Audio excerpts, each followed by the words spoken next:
তাই তুমি এটা কি পরে আসছো? আগে রিক্সা ভাড়াটা দাও, তারপর বলতেছি। তোমার কাছে রিক্সা ভাড়াটা নাই? আরে বাবা, মানি ব্যাগ ব্যবহার করো তুমি, রিক্সা ভাড়া আমি কই পামু? দাও। মানে যুগ পাল্টায় গেছে না এখন।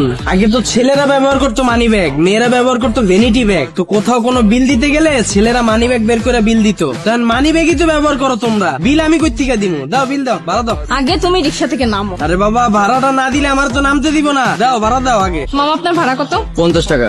এই না, নামো। এখন বলো এগুলো কেন পরে আসছো তুমি? আরে বাবা, বিশাল কাহিনী, চলো চা খাইতে খাইতে শোনামু। এই তুমি কি আমাকে একটু শান্তিতে থাকতে দিবা না? তোমার শান্তির ঘরে আবার আগুন দিল কে? ফাইজলামি করবে না। তুমি এগুলো কি পরছো? তুমি কি ইদানিং চোখে কম দেখো? চোখের জ্যোতি কমে গেছে? থ্রি পিস পরছি, দেখো না? আমার না চোখের জ্যোতি ঠিকই আছে, আমি ভালো করেই দেখতেছি তুমি থ্রি পিস পরে আসছো। কিন্তু আমাকে এইটা বলো, তোমাকে থ্রি পিস পরে আসতে বলছে নাকি? তোমারে যে প্যান্ট শার্ট পরে আসতে বলছে, সেই আমারে বলছে থ্রি পিস পরে আসতে। আমার রাগ উঠাবা না। ও, একদিন আমি থ্রি পিস পরে আসছি, এইতেই তোমার রাগ উঠে গেছে গা। আর সব সময় যে তুমি প্যান্ট শার্ট পরো, তাতে আমার খুব ভালো লাগে, তাই না? তুমি যেগুলো পরছো সেগুলো শুধু মেয়েরাই পরে। কেন, থ্রি পিসের কোথাও কি লেখা আছে নাকি যে এটা শুধু মেয়েদের জন্য, ছেলেরা পড়তে পারবে না?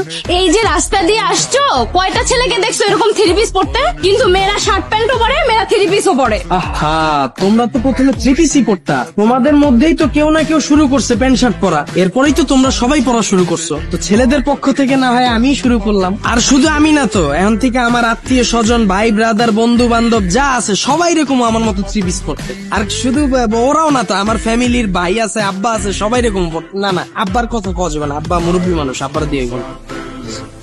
দেখো মুন্ন, ফাইজলামি করবা না। বাসায় গিয়ে সমস্ত ড্রেস চেঞ্জ করে শার্ট প্যান্ট পরে আসো। মানুষ অদ্ভুত ভাবে তাকায় আসছে। প্লিজ যাও, চেঞ্জ করে আসো। হাসাহাসি করতেছে। হাসুক, তাতে আমাদের কি? এটা আমার এলাকা, আমার মান সম্মান আছে। তোমার সাথে এই অবস্থায় মানুষ আমাকে দেখলে আমাকে নিয়েও হাসাহাসি করবে। যাও, চেঞ্জ করে আসো। ও, আমি একদিন থ্রি পিস পরছি, এইতেই তোমার এই অবস্থা? এতদিন যে তুমি প্যান্ট শার্ট পরে আসছো, আমার উপর দিয়ে কি গেছে একবার চিন্তা করছো? মানে এই যে তুমি প্যান্ট শার্ট পরা সব সময় আমার সাথে ঘুরো, আমার বন্ধু মহলের প্রায় সময় প্রশ্ন থাকে, তুই কি একটা ছেলের সাথে রিলেশন করস নাকি একটা মেয়ের সাথে? তুমি ছেলে নাকি মেয়ে এটা বুঝার কোনো কায়দা আছে? তোমার আমি যে 1000বার বুঝাইলাম তুমি তোমার ড্রেস আপটা চেঞ্জ করো, তুমি তো আমার কথা শোনো নাই। তাই বাধ্য হয়ে আমি আমার ড্রেসটা চেঞ্জ করে ফেলি। আমি তোমারে বলি নাই যে তুমি মডার্ন ড্রেস পরো না, পরো, কিন্তু কিছু বিষয় তো থাকা দরকার। এই যে তোমাদের বুকের উপর কোনো ওড়না নাই, কোন ধরনের স্বাধীনতা তোমরা অর্জন করতে চাইতেছো আমার একটু বলো। তোমারে ভালোবাসা এখন আমি বিপদে পড়ে গেছি, না পারতাছি তোমার ছাড়তে, না পারতাছি তোমার ঠিক করতে। তাই চিন্তা করছি